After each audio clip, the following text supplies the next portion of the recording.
In South Africa. In fact, it's quite a big week. Let me reiterate that it's been a big month. Okay, we've been for general elections. We now saw our president being elected yesterday, and that, of course, Jacob Zuma is now our president for the next 5 years. No surprises there. The leader of the ANC, but he was there sworn in. His inauguration is happening on Saturday, and we also saw a lot of the parliamentary individuals and leaders now assuming their positions and moving in. Some people taking up their positions that they've had for the past previous years, and others coming in to a very, very new role. And I think the guys that we're all watching very, very closely are the EFF. And this is definitely a talking point. You can't not talk about this. I mean, when you see what the EFF were wearing in Parliament yesterday, it's almost unheard of in South African parliamentary circles. You're always having to wear suits and ties and not necessarily mining outfits and workers' uniforms. You wouldn't think that that's how you would appear in Parliament, but this is how the EFF did it. And we've had a couple of comments already coming in on Twitter for people talking about this, and it's been quite interesting to see what people are saying. This is from Dick Hlongwane saying, Parliament will never be the same again. I have to agree with you. I don't think it will be. Leonard Masilela saying, revolutionary young men and women. These are the new faces of Parliament. Indeed, they are, Leonard. Lesego saying, they made history with this bottom-up approach. Yeah, I'm sure they did. They certainly did. Lukasa saying that no doubt some interesting times ahead and certainly some entertainment as well. Well, let's wait to be seen. This is Michelle Wood writing to us and saying, it's more like dark days ahead. What an insult to women.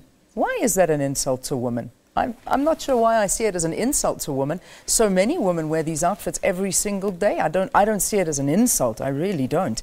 Rofiwe Motobene is saying, indeed, I cannot wait for the drama in Parliament. Have you ever seen South Africa so excited about Parliament? No, because I don't think many people watch Parliament, really. I mean, it's not something that you do for fun. You don't sort of stay home to watch the Parliament channel where all these decisions are made. But it seems these days, after the EFF's entrance, they're going to. Anthea Hendricks saying, well, at least nobody can say our Parliament is boring now, not with Juju around. Yeah, certainly not. Mohammed Asvat saying, dress to impress the working class, but live like the Joneses. That's an interesting perspective, Mohammed. Dress to impress the working class, but living like the Joneses. All right, there you go. And there was quite an interesting one that I saw a little bit earlier. We'll have to see. There's so many more comments. We'd love to hear from you. Please do write in. Let us know what you think about yesterday's session in Parliament and of course, the EFF and their standpoint and take in this. Abra Barbier was actually in Parliament yesterday. She was witnessing the whole thing, and she's going to do a little bit of a breakdown for us. Abra, what was it like? I mean, at the end of the day, you know, the whole thing is, are you allowed to wear this in Parliament? I didn't hear any objections to them dressing this way. Morning to you. Good morning, Leanne, and thank you so much. Before I answer that, I just want to say I, for one, hope that people do stay home to watch the Parliament channel because I find it so interesting and there's so much that you can actually learn from it. So try to watch the Parliament channel every now and again because there are interesting things that come out of it. Leanne, back to what happened yesterday. Do you know, it's actually nothing that I personally have seen before, and lots of the dialogue between myself and other journalists from other media houses. I mean, people were saying Parliament will never be the same. I mean, that's the same thing that you've been reading off social media, right, earlier on. So lots of journalists here.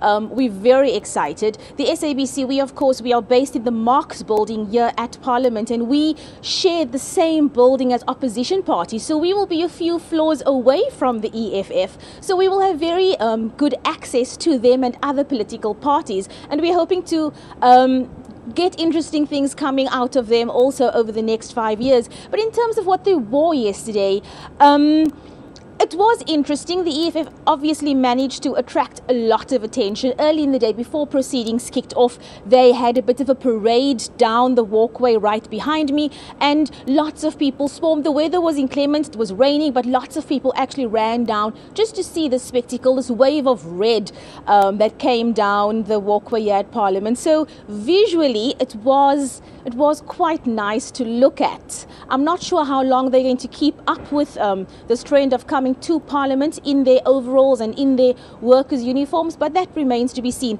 Leanne, today, of course, the focus shifts completely from the National Assembly to the NCOP, the building you see right behind me.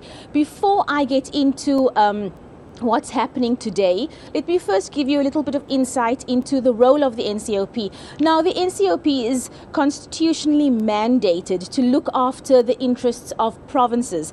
It's made up of 90 members, 90 delegates. 54 of them are permanent. Now, they have specifically been appointed by the various provinces to come and sit here permanently to look after the interests of those provinces. The remaining 36 are special delegates. They are not permanent members. They get flown into the NCOP when issues affecting their specific provinces are debated. So what is going to happen today? Another role of the NCOP, of course, we hear a lot about intergovernmental relations, and in the media we speak quite a bit about the breakdown of intergovernmental relations. And one of the other roles of the NCOP is to ensure that the three spheres of government are working together cohesively to ensure that legislation is enacted appropriately and accordingly. What's going to happen today in terms of the swearing in? It's going to be much the same of what we saw yesterday, but because we're only going to have the swearing in of 54 members, obviously it's going to be a much shorter day, we hope. So Chief Justice Mogoeng will be here again to preside over the hearings, to preside over the swearing in. He will swear in the 54 delegates, and once they are sworn in, we will again have nominations for the chairperson of the NCOP.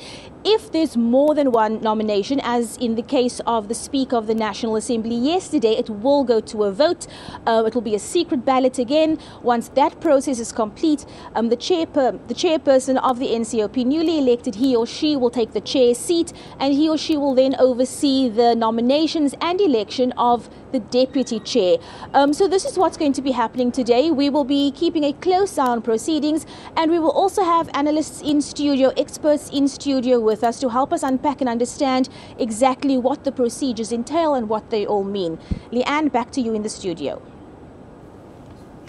Abra, thank you very, very much. And yeah, indeed, I have no doubt that Parliament Channel is going to be a very, very watched channel, if I can go by what people are saying out there. And you'll see your viewership going through the ceiling. But thanks for covering it for us. I know we're going to be chatting to you again a little bit later on in the program. That's Abra Barbier out there in Pali.